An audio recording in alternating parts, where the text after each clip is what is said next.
संग है जो वायु सम, निर्लेप है आकाश से। निज आत्म में ही विहरते जीवन न पर की आस से। जिनके निकट सिंहादि पशु भी भूल जाते क्रूरता, उन दिव्य गुरुओं की अहो कैसी अलौकिक शूरता। जय बोलो परम पूज्य अध्यात्म योगी वीर सागर मुनि महाराज की जय।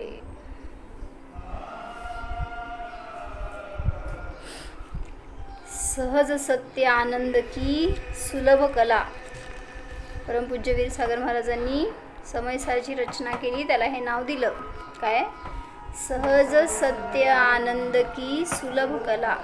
म्हणजे आनंदाचा सत्य, सहज सत्य आनंद की सुलभ कला। आनंद तर सगळ्याला पाहिजे, पण सगळी विशेषणं त्यातली पडताळण्यासारखी। सहज आनंद कुठं आहे, सत्य आनंद कुठं आहे, तो सुलभतेने कसा मिळणार, ह्या सगळ्याची विधी समजणार ती त्या समयसारच्या अध्ययनातून। तर महाराजांनी प्रवचनमध्ये सांगितलं की म्हणले मी इथं बसलोय तुम्हाला समजवायला, तुम्ही या ना, तुम्ही विचारा। म्हणले तुम्हाला चर्चा करायची आहे, तुम्ही जाऊन तिसऱ्याशी चर्चा केल्यावर ज्याला त्याचं उत्तर येत नाही, ज्याचं त्याला काही ज्ञान नाही आहे, तो काय सांगणार आहे, तुम्ही मला विचारा मी सांगतो। असं थोडंसं आज चाललं होतं प्रवचनात। तर ते म्हणले समोर येऊन समोर विचारायला नको वाटतंय। तर महाराज म्हणले मी खोलीत बसतो, तुम्ही खिडकीच्या बाहेर उभारून विचारा, मी खिडकीतून सांगतो। बरं तुम्हाला तिथं पण भय वाटत असेल तर म्हणले मी वर उभारतो, तुम्ही जमीन रस्त्यावर उभा राहा, मी वरून सांगतो म्हणले। पण जवळ या, विचारा, समजून घ्या, इतकी कळकळ महाराजांची। कुठून तरी तत्व सगळ्याला समजावं हा त्यांचा उद्देश होता। चला तर काय सांगत होते,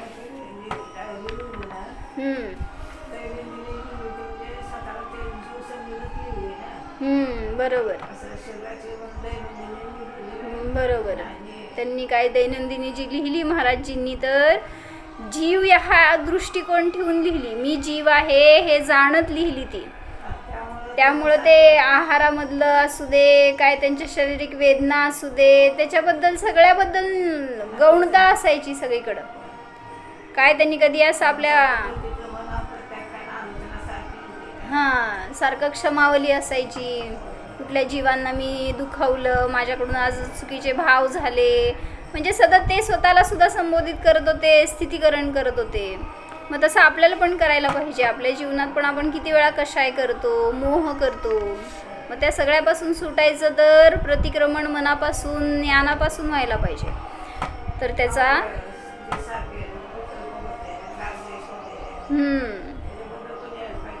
बरोबर सारखं आपण जे रागद्वेष कशाय करतो ते पण नष्ट करायचे, तर ज्ञानपूर्वक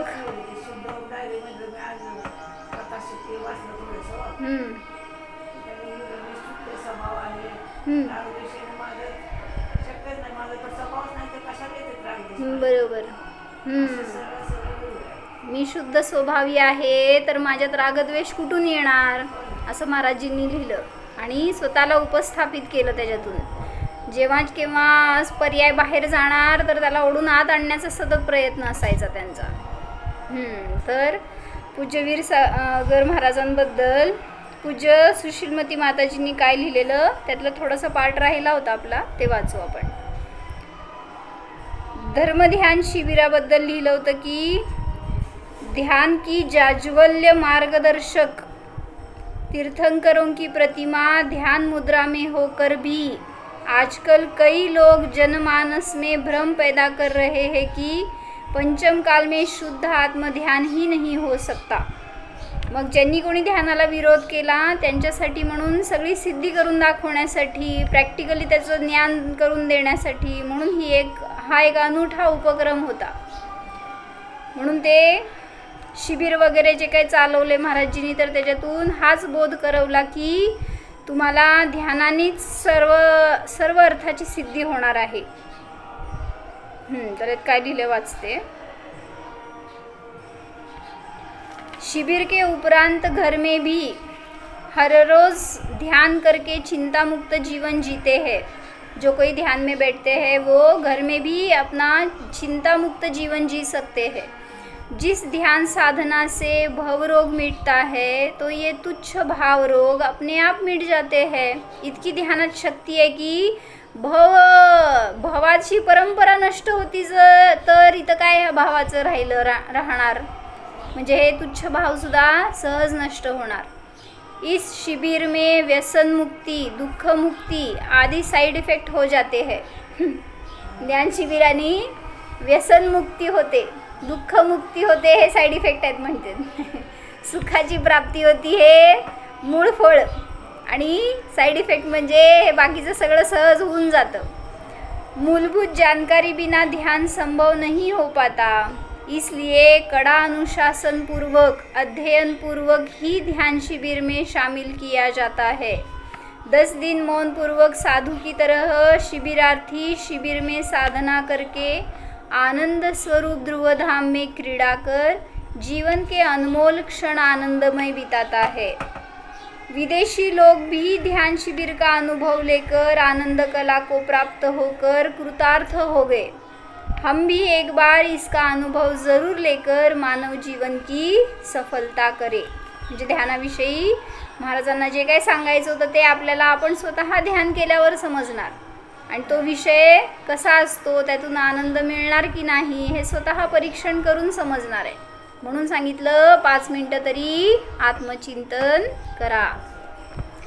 सल्लेखना की ओर जगह जगह विहार करके आनंद मार्ग का भोग व विकल्प की भूमिका में प्रचार करते करते कुंथलगिरी में देशभूषण कुलभूषण स्वामी के पादमूल में पहुंच गए परम पूज्य वीर सागर महाराज जी.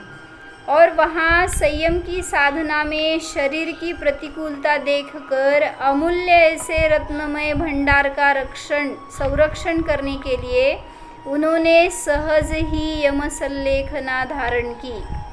वह वीर्य कैसे प्रकट हो गया?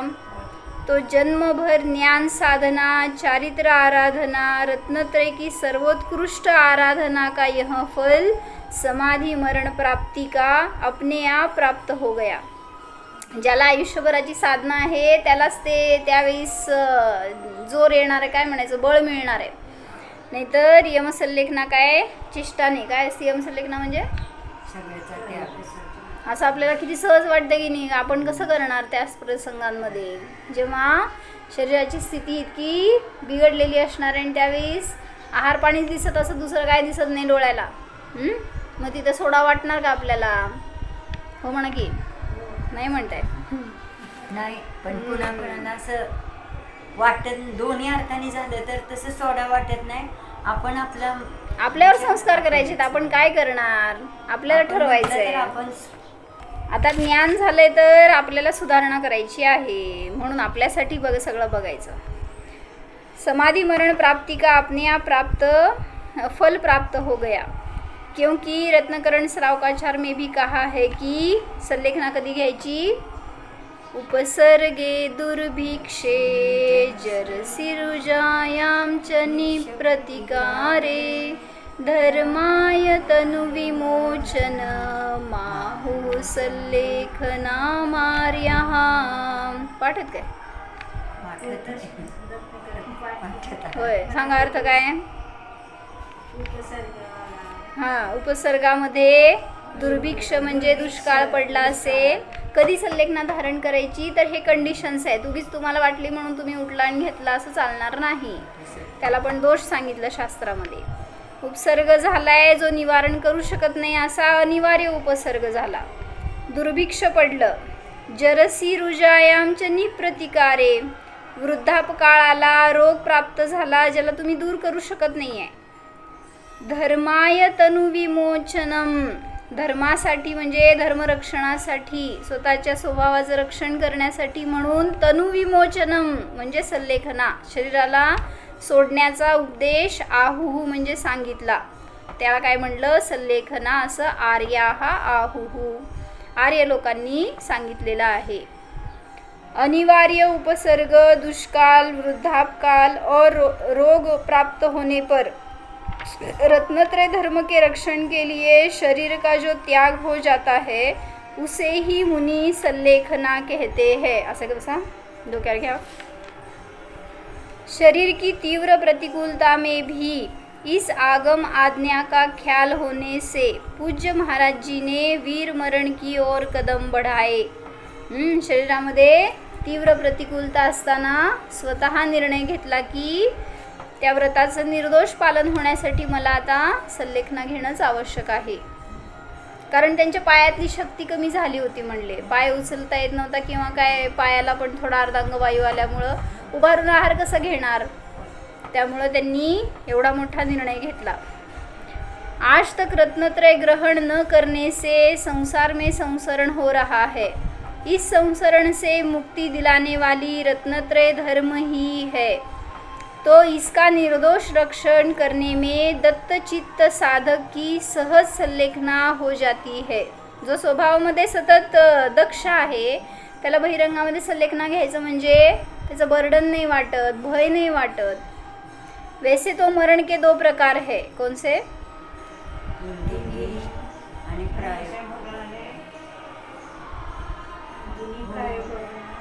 थांबा मी सांगते.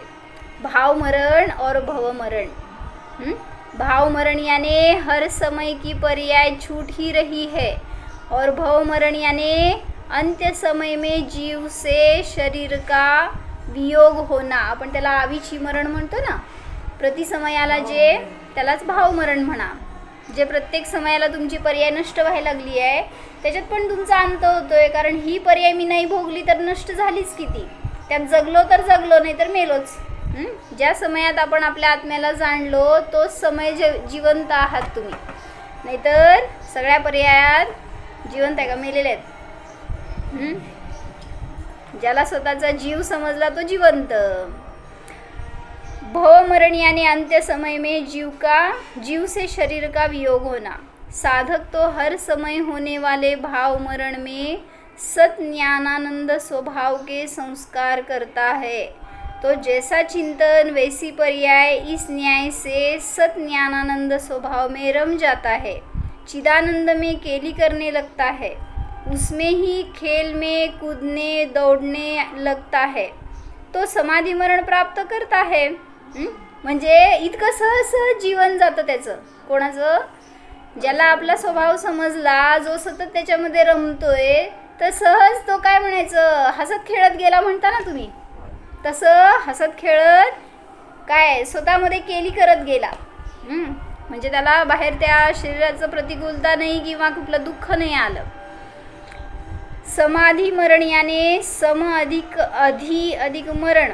सम यानी ध्रुव स्वभाव को आधार लेकर आनंद का भोग लेते समय मरण होना ही समाधि मरण है. हम लौकिक में भी देखते हैं, जीवन भर पैसा पैसा करने वाला अंत्य समय में भी पैसे के ही चिंतन में मरता है. कौन? कोण? तो मी नव्हेच असं म्हणा की.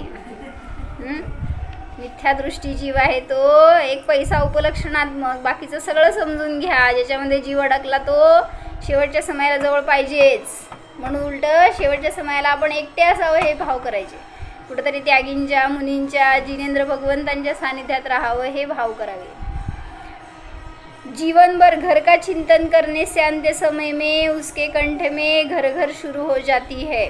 उसी तरह काय म्हणले काकी, घर माझं नाही म्हणा, मी घरी जाणार नाही. आता मी इथंच राहणार, हेच घर आपलं. सांगायला लागलं त्यांनी घर घर केलं की शेवटी गुरगुरगुर सुरू होती कशातनं. म्हणून घर माझं नाही इतकं विरक्तीने राहता येतं त्याच्यामध्ये, नाहीतर मला तिथं राहायचं नाही हे भाव करा. उसी तरह जीवन भर शुद्ध ज्ञानानंद भोगने की कला में पारंगत होने से अंत्य समय में सहज ही सल्लेखना को प्राप्त होता है।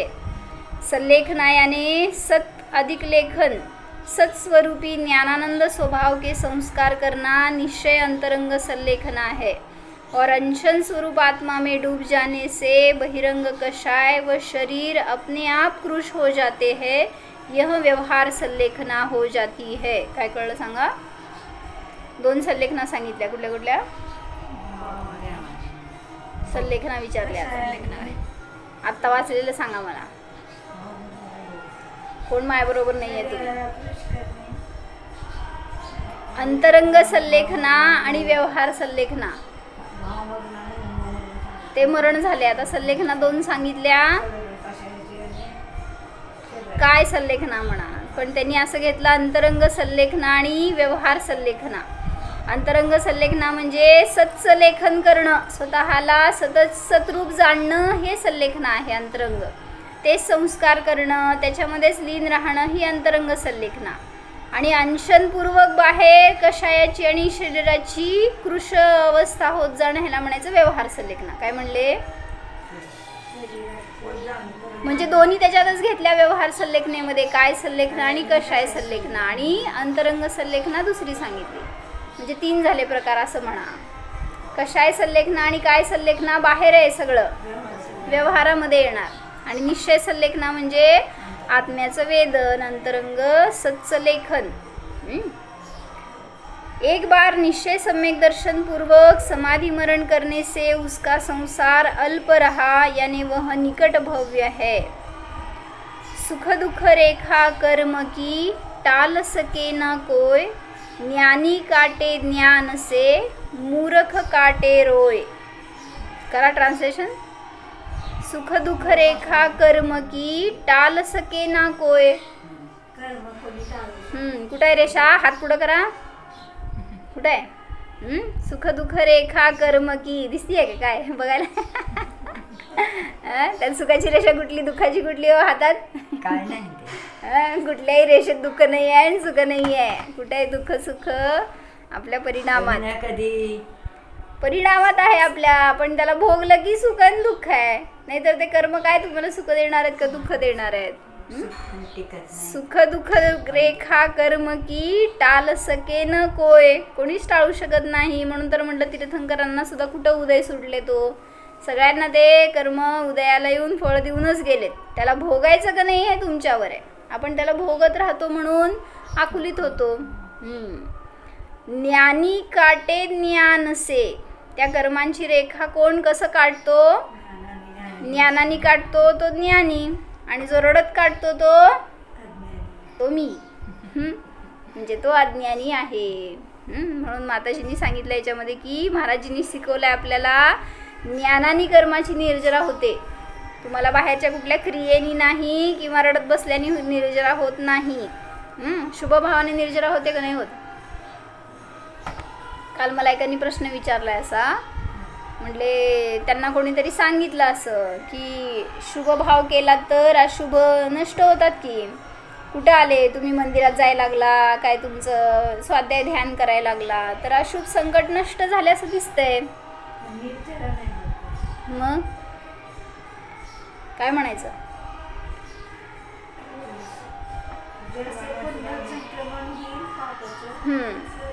संक्रमण म्हणा त्याला, निर्जरा म्हणू नका. जसं ते सांगितलं ना, तो मुलगा असतो आणि पाठशाळेला घेऊन गेलं त्याला दुसऱ्या मुलांनी पाठशाळेला जाणाऱ्या. तर जाताना काय झालं, त्याची इच्छा नव्हती तरी पण यांनी जबरदस्ती नेलं. आणि आता त्याला रुची लागली पाठशाळेची. जो तो न येणारा मुलगा होता त्याला ऐकून. आणि आता एक दिवस पाठशाळेतून घरी जात असताना हा पडला, नवीन मुलगा असलेला. आणि त्या पायाला खूप मोठी जखम झाली. आणि तो आता काय म्हणायला लागला, मी एवढे दिवस पाठशाळेला येत नव्हतो तर मी किती सुखी होतो. आणि आता काय झालं, असं का उदय आला मला? ॲक्सिडेंट झाला का काय, त्याचं पाय जखमी झालं होतं. म्हटल्यावर तो ओरडायला लागला ना की मी धर्म केलं तर त्याचं फळ असं मिळालं का मला?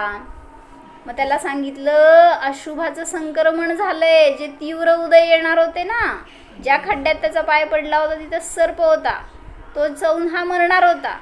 पण धर्म केला त्याचं फळ फक्त जखमी झालायस. म्हणजे ही दृष्टी कुठे असती? अशुभाचं संक्रमण झालं का नाही, म्हणजे उदाहरण देण्यासाठी. आयु संपत नसते अशी, कमी जास्त होत नसती, पण सांगायचं होतं की कुठलेही असाताचे उदय असतील तर ते संक्रमित होऊ शकतात. नष्ट करण्याची शक्ती मात्र शुद्धोपयोगामध्येच आहे. म्हणून म्हटलं कर्मांना नष्ट करायचं तर त्याच्यासाठी पुरुषार्थ करू नका. निष्कर्म आत्मा आहे हे जाणलं तर ते कर्म सहज नष्ट होणार. हा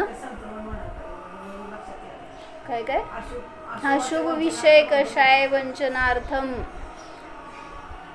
म्हणजे म्हणून शुभाचं अवलंबन घ्यायला सांगितलं. हां बरोबर. म्हणजे तेच ते फळ न भोगत बसण्यासाठी, अशुभाचं फळ न भोगण्यासाठी म्हणून शुभाचं अवलंबन आहे. पण शुभाने कर्मांची निर्जरा होते असं नाही. हां निर्जरा होत नाही. शुभाने निर्जरा नाही आहे तर शुद्धोपयोगानेच निर्जरा होते. यह सिद्धांत जानने वाला ज्ञानी ज्ञान में रममाण होने से बाह्य प्रतिकूलता उसे दुःख देने में समर्थ नहीं है. किती उपसर्ग आले तरी सुद्धा महाराजींना कोण दुःखी करू शकलं? अशा अनेक उपसर्ग आम्ही ऐकले, जसं की ढेकणांचा उपसर्ग झाला, त्या सोलापूरला उष्णतेचा उपसर्ग झाला, अजून कुठं म्हसवडला ॲसिडचा उपसर्ग झाला. अनेक ठिकाणी अनेक प्रकारचे उपसर्ग झाले पण दुःखी नाही झाले महाराज त्याच्यामध्ये. आपल्याला किती असे मोठे प्रसंग असतात, तो आपण किती दुःखी आहे का सुखी आहे?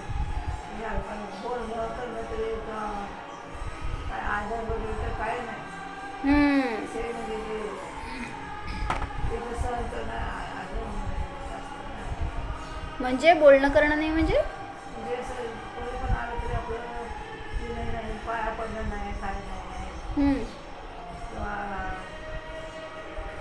म्हणजे कोणी त्यांच्या पाया पडलं नाही तर असं म्हणताय का? हां हां हां पूज्यता नाही दिली तर त्यांना, असं काय त्यांना पूज्यतेचा भाव नव्हता असं की मी फार महान आहे. इवन महाराज पण म्हणायचे की मला तुम्ही पाया पडा असं मी कधी म्हणणार नाही आहे, फक्त येऊन तत्व शिका हेच माझं म्हणणं आहे. एवढंच महाराजांचं सांगणं असायचं. म्हणून सांगतायत ज्ञानी ज्ञानामध्ये रमण करतो तर बाह्य प्रतिकूलता दुःख देण्यामध्ये समर्थ नसते. छडारामध्ये सांगितल्या शरण भावनामध्ये काय, सुर सुर खगाधिप जेते मृग जो हरि काल दलेते मणि मंत्र तंत्र बहु होई मरते न बचावे कोई. सांगा अर्थ. सुर सुर खगाधिप जेते मृग जो हरि काल दलेते. म्हणजे सुर असुर काय, इंद्र असू देत, काय ते देव असू देत, असुर असू देत, खगाधिप म्हणजे काय म्हणायचं, नरेंद्र काय ते नागेंद्र सगळे असू देत कोणीही. जर त्यांचा अंतिम काळ आला तर जसं त्या हरिण त्या सिंहाच्या तावडीत सापडलेला असताना त्याला कोणी सोडवू शकत नाही, वाचवू शकत नाही. तसं कितीही तुम्ही मंत्रतंत्र करा पण तरीसुद्धा तुम्ही जर त्या काळाच्या जवळ्यात अडकलाय तर तुम्हाला तिथून कोणीही बाहेर काढू शकत नाही. त्यावेळेस तुम्हाला कोण शरण आहे? मरताना कोण कोण पाहिजे काकीजवळ? हां असं म्हणताय बरं का. बघा शेवटी सांगणार ह्याला बोलो त्याला बोलो. होय त्यांना पोरगी आहे ना, मग ते पोरगी पाहिजे का नको? का पोरीची पोरगी पाहिजे? नातू नाती काय ते जास्त प्रिय म्हणते. कोण हो? दुधावरची साय. सगळे ते नातू वगैरे जवळ पाहिजे, त्यांना भेटायचं आहे. कोणी प्रिय मुलगा मुलगी पाहिजे. सगळे दिसायला लागतात शेवटचा समय यायला लागल्यावर. तर सांगतायत बाहेर कोणीही शरण नाही. एवढं दृढ ठेवा स्वतःला की बस मला त्या ज्ञानात माझा आत्माच दिसावा, दुसरं कोण दिसू नये. इतकं मस्त साधणार तेवढ्या निमित्तात आपण कुठल्या भावात आपल्याला काय म्हणायचं कोण च्युत करू शकणार नाही. तेवढ्या एक दृढ भावनेने काय. हां बरोबर. कोणाशी वेळ आली की ती वेळ साध्याची पण ते काय होतं माहिती का, ते सांगणाऱ्याच्या शब्दात अडकत नाही, त्या सांगणाऱ्यात अडकतो परत. म्हणून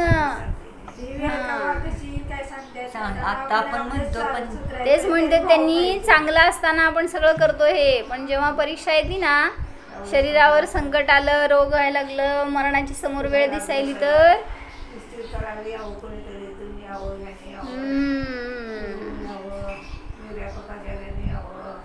बरोबर आहे, असे भाव व्हायला नको. महाराजांनी कोणाची वाट बघितली. संध्याकाळी आता तुम्हाला काही देणार नाही आम्ही, हे आम्हाला सुद्धा आहे, तुम्हाला पण आम्ही काही देणार नाही. 5-5:30ला त्यांना खाऊ घातलं की नाही की त्यांना म्हणायचो आम्ही पाणी पण देणार नाही तुम्हाला, काय मागितलं तरी देणार नाही.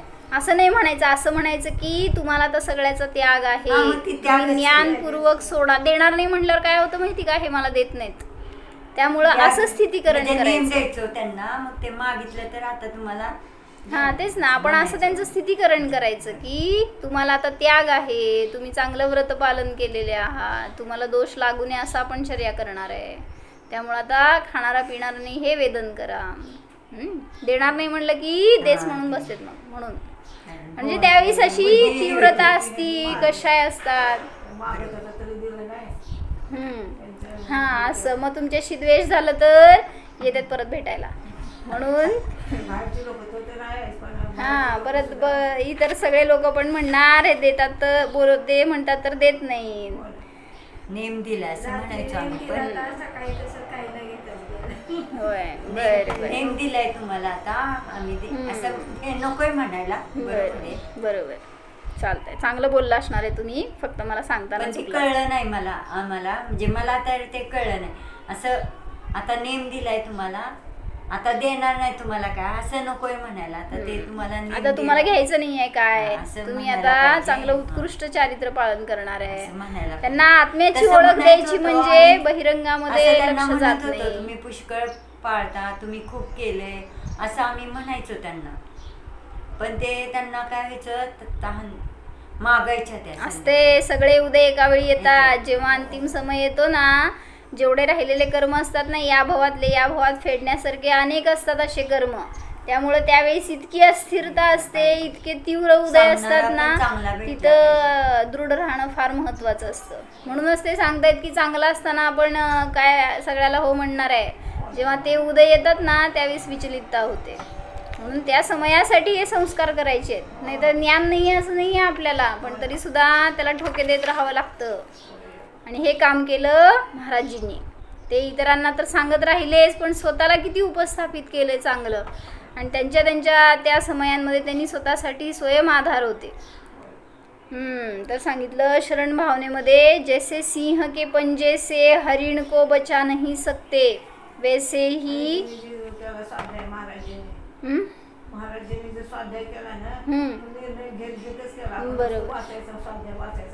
बरोबर सगळं उतरवत, जीवनात उतरवत पुढं सरकले. जे काय शिकायला वाचायला मिळालं ते त्यातून आनंद भोगत पुढं सरकले. ते आपण काय करतो, एक पान वाचायचं आहे, स्वाध्याय झाला, नियम होता म्हणल्यावर तेवढं पूर्ण केलं, करडा आला, मग आनंदच भोगत नाही ना. त्यातून सगळीकडनं आनंद आला तर त्या स्वाध्यायाचं पण फळ आहे. दृढ करत सगळ्या स्वाध्यायातून ते जीव आहे ह्याचीच प्रतीती करत होते. कसं करतो स्वाध्याय, सगळे मिळून करतो का घरी एकत्र बसून, सगळे मिळून बसून करायचं एकत्र. तेवढ्या निमित्तात आपण आलेले एकमेकांचे विचार कंबाईन होतात, शेअर होतात, संबोधन होतं दुसऱ्याला.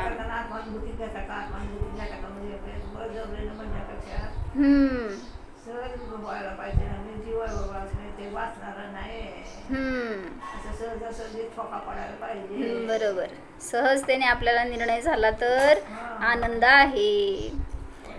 जैसे सिंह के पंजे से हरिण को बचा नहीं सकते वैसे ही देवेंद्र असुरेंद्र खगेंद्रों को भी चिंतामणि आदि रत्न मंत्र तंत्र आदि बाह्य साधन मृत्यू से नहीं बचा सकते है. काय कळलं? म्हणजे तुम्ही देवेंद्र झाला तरी सुद्धा मरण येणार आहे, काय चक्रवर्ती झाला तरी सुद्धा मरण येणार आहे, तिथं पण तुम्हाला कोणी वाचवणार नाही. वाचवावं हे भाव पण नकोत. संसार में पर्याय और परद्रव्य शरणभूत नहीं है, केवल एक ध्रुव स्वभाव ही शरणभूत है। और विकल्प की भूमिका में निश्चयने से, व्यवहारने से सच्चे देव शास्त्र गुरु ही शरणभूत है। इस मूलभूत तथ्य सत्य को हृदयंगम करने वाला ज्ञानी साधक अजन्म अमर अजर चिदानंद भगवान को आश्रय लेकर शाश्वत शांति आनंद को प्राप्त होता है। ज्ञानी स्व अस्तित्व को जानने से उसे इहलोक भय और परलोक भय सहज ही नहीं रहता है। जैसे ऑफिसर की बदली होने पर यहाँ जैसे सुव्यवस्था है, वैसी ही उस दूसरे गांव में प्रथम से ही है और जाने के लिए फर्स्ट क्लास का रिजर्वेशन आदि व्यवस्था है। वैसे ही ज्ञानी जीव इहलोक में ही या परलोक में कहीं भी क्यों न हो, अपना अपना चिल्लोक हर समय हमारे साथ सुव्यवस्थित है और समाधि मरण साध लेने से हर समय निराकुल आनंद में रममाण हो जाता है, भयमुक्त हो जाता है। म्हणजे म्हणाले की या शरीरात आहे, या भवात इथं आहे, तर जे काय भोगताय तेच भोगत तुम्हाला पुढच्या जन्मात जायचंय। काय वेगळं करायचंय हो? फक्त शरीर, कपडे बदलल्याचं का शरीर बदलायचं एवढं सहज दृष्टी ठेवा। जसं त्यांनी उदाहरण सांगितलं, कोणाची तरी ऑफिसरची बदली झाली, या गावावरून त्या गावावर गेला, त्याला सुख का दुःख विचारू का पोराला? म्हणजे जशी सगळी व्यवस्था घरामध्ये आहे तशीच तिथं पहिल्या समयापासून आहे त्या गावाला गेल्यावर पण आकुलीत का होतो? आपलं घर सोडावं लागलं, दुसरीकडे जावं लागलं, काहीतरी कुठल्या ना कुठल्या कारणाने आकुलीत होतात। तसं सांगितलं, अज्ञानी जीव हे शरीर सोडून पुढे जाताना आकुलित होतो आणि ज्ञानी असतो तो निराकुल राहतो। जैसे उत्सव में चित्त प्रफुल्लित रहता है, उसी तरह ज्ञानी मृत्यु को तो महान उत्सव समझकर महान आनंद को प्राप्त होता है। असा मी लहानपणी विचारायचो, महोत्सव का म्हणायचं मृत्यूला? म्हणतो ना मृत्यू महोत्सव भारी। म्हणलं मरायला लागलेत ते लोकांनी, तुम्ही उत्सव म्हणजे काय सण करायची गोष्ट आहे का ती? असं वाटायचं। मृत्यू महोत्सव का म्हणतात? काय सण आहे का? काय तिथं काय आनंद करण्याची गोष्ट आहे का? ऑफिसर का प्रयाण तो इस गांव से उस गांव तक सीमित है, तो भी इतनी बर्दाश्त रहती है। यहाँ तो ज्ञानी का महाप्रयाण है। परम पूज्य वीरसागर महाराज हा भाऊ सोडून पुढच्या भवात पुढच्या शरीरात चाललेत। यहाँ तो ज्ञानी का महाप्रयाण है, तो उसमें उसे महान उत्सव है, क्योंकि अंतरंग में अनंत शक्ति का, अनंत आनंद का चिंतन चल रहा है। इसलिए मृत्यु का प्रसंग दुखद न होकर आगम में उसे महोत्सव कहा है। ज्ञानीला ते महोत्सव वाटतं, अज्ञानीला ते दुःखाचं कारण वाटतं। त्यामुळे त्या मरणाचं भय राहतं। भीती आहे का ना मरणाची? नाही म्हणू नका बरं का।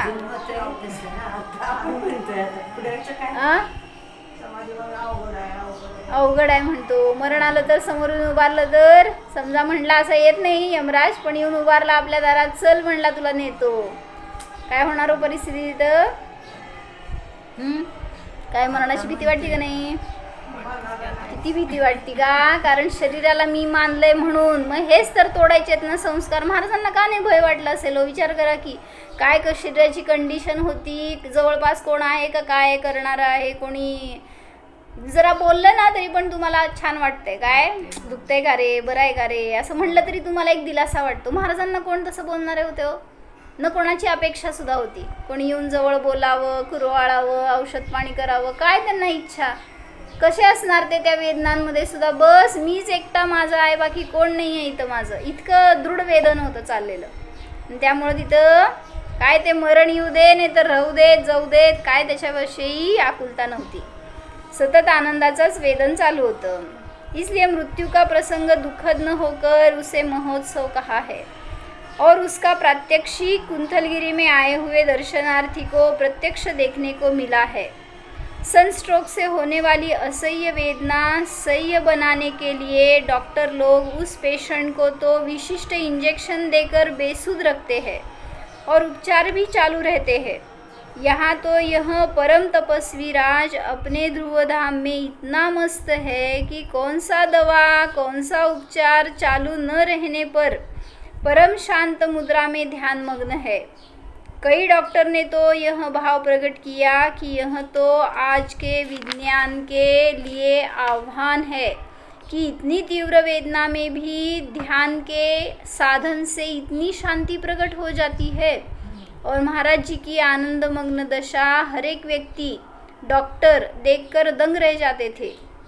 कारण त्या वेदना इतक्या तीव्र असतात की सहन करू शकत नाही म्हणून बेशुद्ध करतात पेशंट्सना तशा परिस्थितीत। पण महाराजांना तर ना औषध उपचार करायचं होतं ना इंजेक्शन करून बेशुद्ध करायचं होतं, त्यामुळे ते इतक्या निर्विकल्पतेने सगळ्याची निर्जरा करत गेले। इसका निर्णय ही नहीं कर पाते कि यह सत्य है या स्वप्न है। मैग्नेटिक फील्ड में सिद्ध क्षेत्र कुंतलगिरी के रम्य प्रशांत वातावरण में योगीराज अंतरंग रम्य प्रशांत ध्रुवधाम में इतने मगनमस्त हो गए कि सहज 10 मार्च को समाधिपूर्वक मरण हो गया। वहाँ बाह्य वातावरण में युवक वर्ग सिद्धोहम बुद्धोहम शुद्धोहम, जीव अनंत आनंद का सागर है, शांत है, इस तरह का चिंतन बतलाते समय मानो खुद का ही अंतरंग वैयावृत्त कर रहे थे। हे छान सांगितलं। काय कळलं तर महाराजांचं अंतिम समय म्हणून त्यांना नव्हतं संबोधन, तर स्वतःला संबोधित करत होते सगळेजण जे त्या सानिध्यामध्ये गेले ते। आणि ते स्वतःचं अंतरंग वैयावृत्त आहे खरं। बाह्य वैयावृत्त मुनिराज के परिणामों की सावधानता और संयम का संरक्षण अच्छी तरह रहे, इसलिए इतने दक्ष थे कि मानो चतुर्थ काल सरिका ही इस कलिकाल में सर्वज्ञ भगवान का निर्वाण कल्याणक हो रहा हो ऐसा लगता था। किती सुंदर लिहिलंय। काय सांगितलं, जसं काय चतुर्थकालीन तीर्थंकरांचं निर्वाण चालू आहे असा तो प्रसंग तयार झाला होता। महाराज तर स्वतःमध्ये होते, पण बाहेर लोकांनी आपलं कल्याण करून घेतलं त्याच्यामध्ये। जैसे सैनिक पहले ड्रिल करते हैं और बाद में युद्ध के लिए रणांगण में उतरते हैं, उसी प्रकार परम मंगलता को प्राप्त मुनिराज ने सारा जीवन भर व्रतरूपी ड्रिल की और मृत्यु के रणांगण में वीर की तरह उतर गए। व्रतरूपी जीवन में संलेखना का अंतिम कलश रखा गया, मानव जीवन की सफलता को प्राप्त किया। संलेखना के समय आए दर्शनार्थी यह पावन दृश्य देखकर भाव विभोर तो हो ही जाते थे, साथ में कृत संकल्प भी होते थे कि हम भी जीवन भर आत्मानंद भोग कर संलेखना साध लेंगे। सहज प्रेरणा होत होती ती। म्हणूनच माताजी म्हणतात ना, आत्मा प्रभावनियो रत्नत्रय तेजसा। दुसऱ्याला पकडून प्रभावना करायची नसते। मी स्वतः आचरण केलं तर माझ्याकडे बघून इतरांना प्रेरणा मिळतेच। तसं महाराजांचं आचरण होतं, ते स्वयं आत्मांचा आनंद भोगत होते, त्याच्या निमित्तात बाहेर संयोगात येणाऱ्याला सुद्धा ते भाव सहज होत होते। म्हणून म्हटलं मॅग्नेटिक फील्ड तयार झाली होती तशी एक। तुम्हाला वेदना होत असताना तुम्ही स्थिर राहिलात, दृढ राहिलात, पाहणाऱ्यावर प्रभाव सहज होतो। सांगावं लागत नाही तिथं त्यांना की तू माझ्यासारखं शांत राहा बरं का, काय सांगणार हो, सांगायची गरजच पडत नाही। असं वाटतं की म्हणून ते माताजींच्या सहवासात राहिल्यावर पण हे कळते त्यांना, इतकं त्रास आहे शरीरामध्ये, इतकं वेदना आहेत, काय म्हणायचं रात्रीची झोप नाही आहे। झोपला होता का नाही, तर तरी सुद्धा दिवसभर असं काय नाही की झोप आली, कंटाळा आला। मग त्यांच्याकडे बघून ही प्रेरणा मिळते, आपण किती वेळ झोपायचं, इतकं का प्रमाद करायचा। म्हणजे सहवासाचा परिणाम सहज होतोच। साथ में कृत संकल्प भी होते थे कि हम भी जीवन भर आत्मानंद भोग कर संलेखना साथ लेंगे और अब से ध्यान स्वाध्याय आदि में दत्त चित्त रहेंगे। आनंद मार्ग की प्रभावना जिनवाणी का प्रचार प्रसार करेंगे ही। आनंद राज्य का भोग लेने वाले ऐसे थे सत्य आनंद शोधक सर्व गुण संपन्न मुनिराज परम पूज्य वीर सागर जी महाराज। आनंद राज की प्रेरणा देने वाले परम गुरु के बारे में उद्गार प्रस्फुटित हुए। आनंद केली करे मुनिराज ध्रुव धाम में, दक्ष निज ज्ञानानंद धाम में, लीन चिदानंद नगर में। आनंद केली करे मुनिराज आत्मधाम मे. अशा त्या परमयोगी महातपस्वी परमपूज्य वीरसागर महाराजांची सगळी जीवनचर्या आपल्या समोर अशी उभारली आहे, तर त्याच्यामधून आपल्याला आदर्श घ्यायला पाहिजे. आपण सुद्धा तशा प्रकाराने आपल्यावर येणारे संकट फार छोटे थोडे आहेत, त्याच्यात पण आपल्याला साथ देणारे म्हणतो अनेक जण आहेत, तरीसुद्धा आपण इतके विचलित होतो, इतकं आकुलित होतो त्याच्यामध्ये. तर कोण आपल्याला स्थिर करणार, कोण त्यातून बाहेर काढणार, कसे कर्मांचे काय बंधन नष्ट होणार. म्हणून म्हटलं की सगळ्या कर्मांचा नाश होणार तो एका आत्मानुभवाने, आणि ती कला आपल्याला दिली आहे महाराजजींनी. म्हणून सांगितलं त्या कलेचा अवलंबन घ्या आणि आत्मचिंतन आत्मध्यान करा. हो जाणा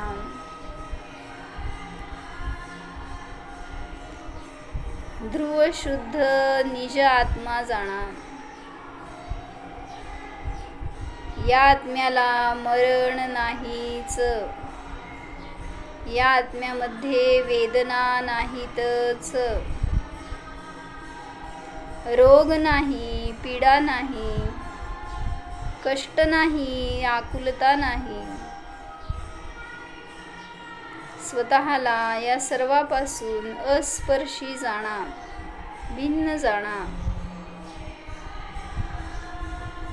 नित्यानंद स्वरूपोहम,